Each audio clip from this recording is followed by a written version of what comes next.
The next one, if the Republican primary for 2016 presidential nominee were held today, whom would you vote for? And that answer was Rand Paul.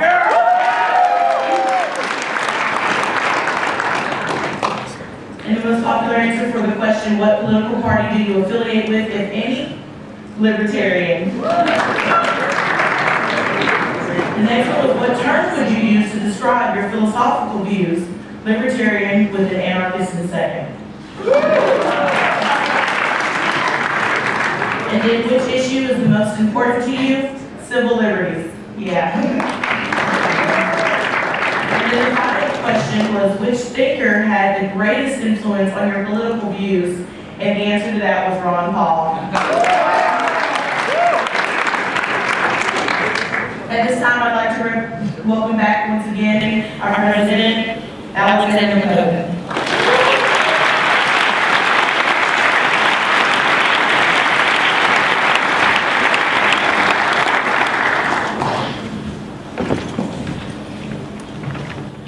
Thank you so much, Sierra, for emceeing this conference and for everyone for being here right now. I know that many of you are ready to get out of here. It's been a very long weekend. I hope you're going to get some sleep on your trips back home. But there are a number of individuals who need to be recognized right now before we leave. So I'd like to invite many people, although not everyone in SFLC leadership, to come up here for the recognition you deserve. First off, from the board of directors, you met her on the first night, but one of the other founders of the organization, the chairwoman of our board, Sloan Frost.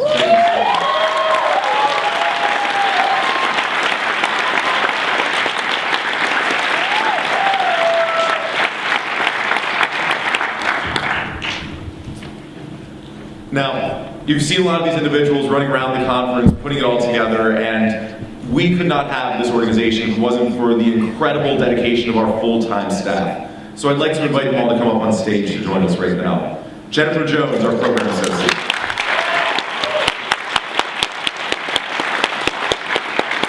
Megan Roberts, our communications manager.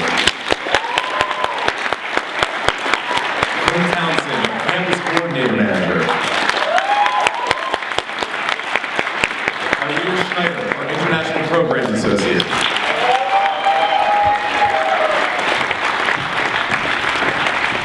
Peter Niger, our part-time data guru.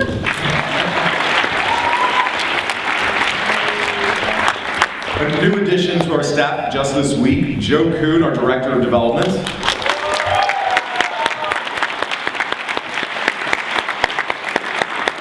Our vice president, Clark Gruber.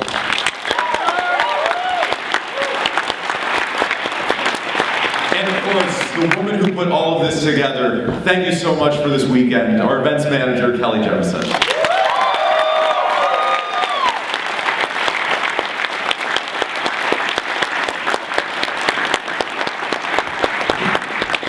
Now, an interesting thing in being a student organization is that we are primarily run by students, but we know that we have them for a limited amount of time. So it's always bittersweet when we have people move on from the organization, from executive board status, to pursue their real careers and everything else they're going to do in their lives. And I'd like to invite several individuals to come up on stage who have been involved with the International Executive Board for a while. But unfortunately for us, fortunately for them, they're going to be moving on to bigger and better things. First off, I'd like to bring on up here the first chairman of the European Students for Liberty Board from the University of Beirut, Fred Roeder.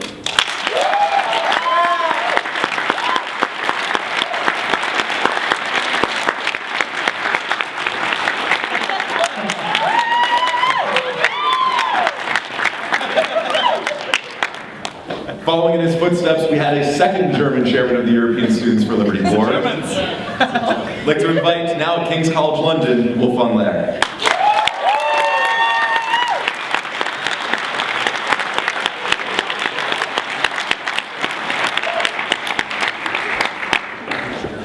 Also like to invite up Jose Nino from UT Austin.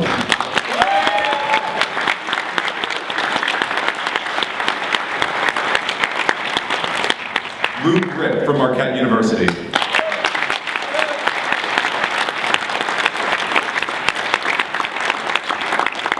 Chelsea Crafty from Pepperdine University.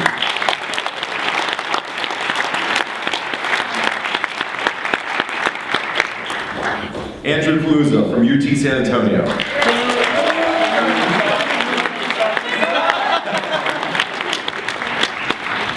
And with the restructuring of the organization, I'm not sure if he fits in this category, but I'd also like to welcome up Anton House from King's College London.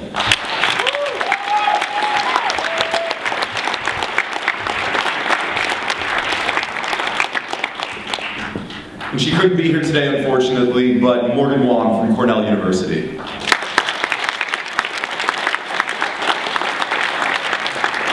And last but not least, a person who is leaving the executive board but joining Students for Liberty staff as our new campus coordinator associate from the University of North Carolina, Chapel Hill, David Dearson.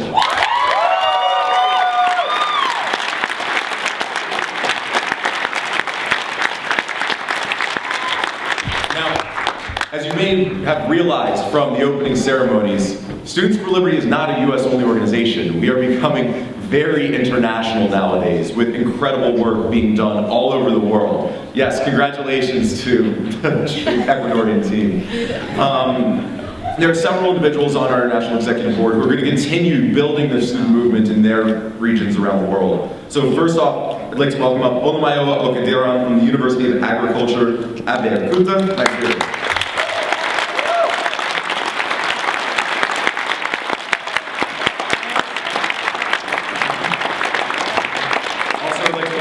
Luis Silva-Ball from Universidad Metropolitana, Venezuela.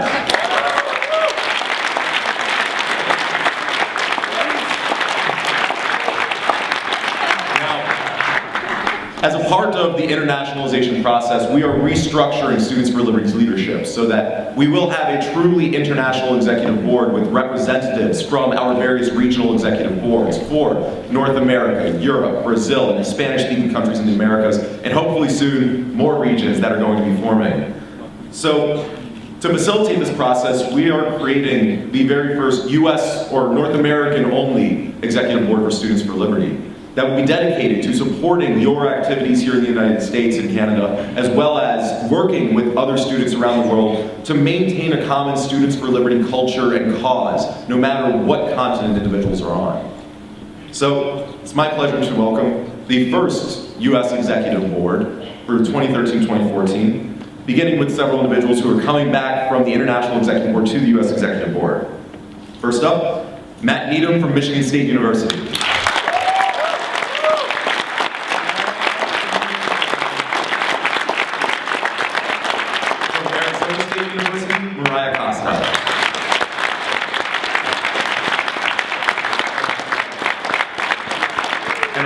UC Berkeley, Casey Gibbon.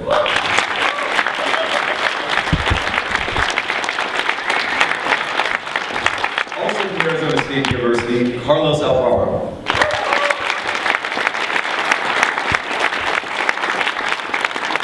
And now at the College of William & Mary, James Padiglione.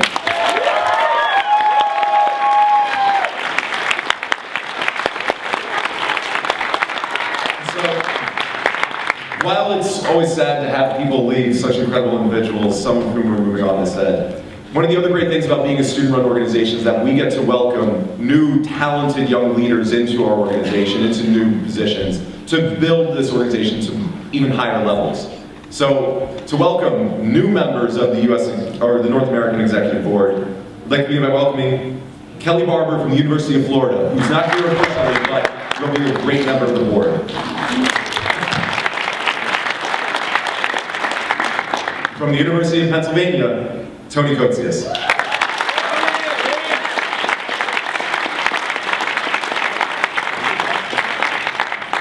From Wilfrid Laurier University in Canada, David Clement.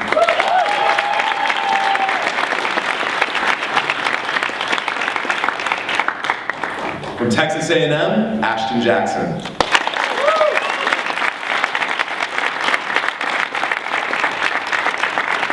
From Hofstra University, Matt LaCourte.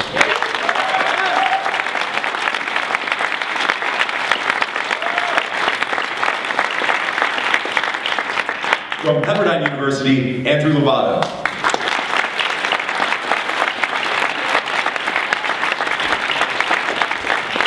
Soon to be at Loyola University in New Orleans, Noel Mandel.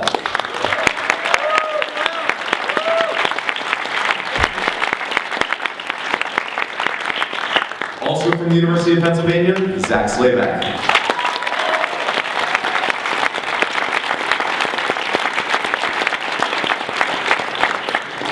From UC Merced, JP Gonzalez.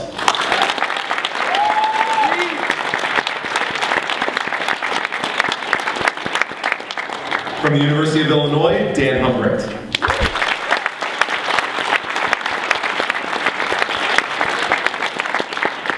From Salem College, Barbara Sosada.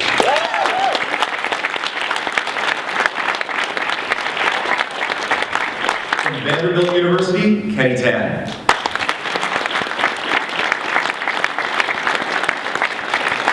From Michigan State University, Elise Thompson.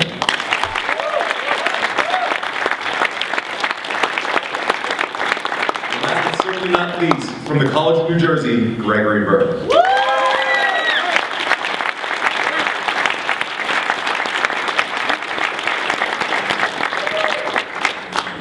Ladies and gentlemen, this is going to be the U.S. Executive Board that takes Students for Liberty to levels that we've never imagined before. And in addition to welcoming these new members for the North American Executive Board, it's my pleasure to welcome the leaders who are going to help build this up.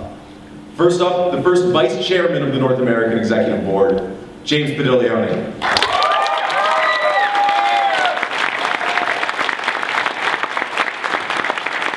And the first Chairman of the North American Executive Board, Matt Needham.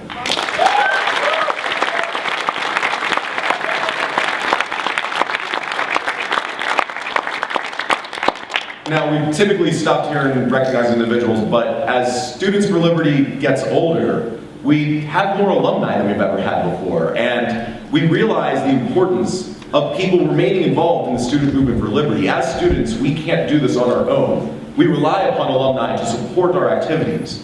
So, to recognize the entire AFL board, I would like to invite up on stage the outgoing chairman of Alumni for Liberty, Tom Van Antwerp.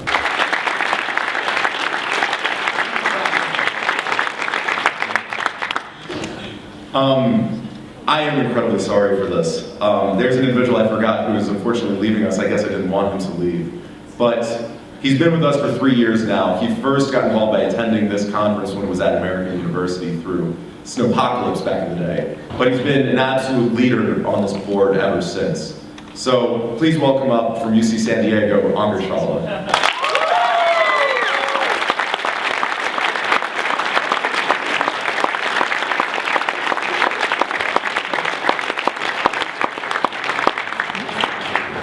But I'd also like to welcome up, if he's in the room right now, the incoming chairman of Alumni for Liberty, who's going to help all of those new, older, wiser libertarians who signed up at this conference build your involvement in your alma maters and in the student movement for liberty.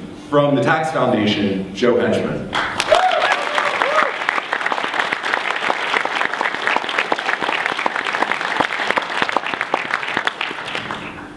Everyone, thank you so much for a fantastic weekend. This has been the largest libertarian student conference that ever existed. Our last count had over 1,400 attendees at this conference.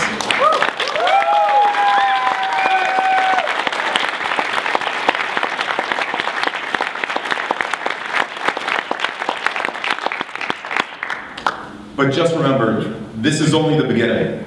I need to thank not just everyone up on this stage right now, but all of our international student leaders, the charter team members who are here right now, all of our donors, our sponsors, our partner organizations who made this event possible, and of course, most importantly, all of you for being here, for keeping the fight for liberty alive on campus, and for truly working to make the world a freer place, to change the world in a meaningful way. Next year is the 7th International Students for Liberty Conference. Once again, here in the Grand Hyatt, February 14th to 16th, put it in your calendars. We expect it to be even bigger and better, and we are going to be doing everything we can to help you with your work on campuses and to make that conference bigger and better than before. I said this on Friday night, but I really believe this is our time. I hope you'll take advantage of it by going back to your campuses, spreading these ideas, and getting more involved with Students for Liberty. With that, safe travels home, and thank you so much, everyone. I'm looking forward to seeing you all at next year's conference.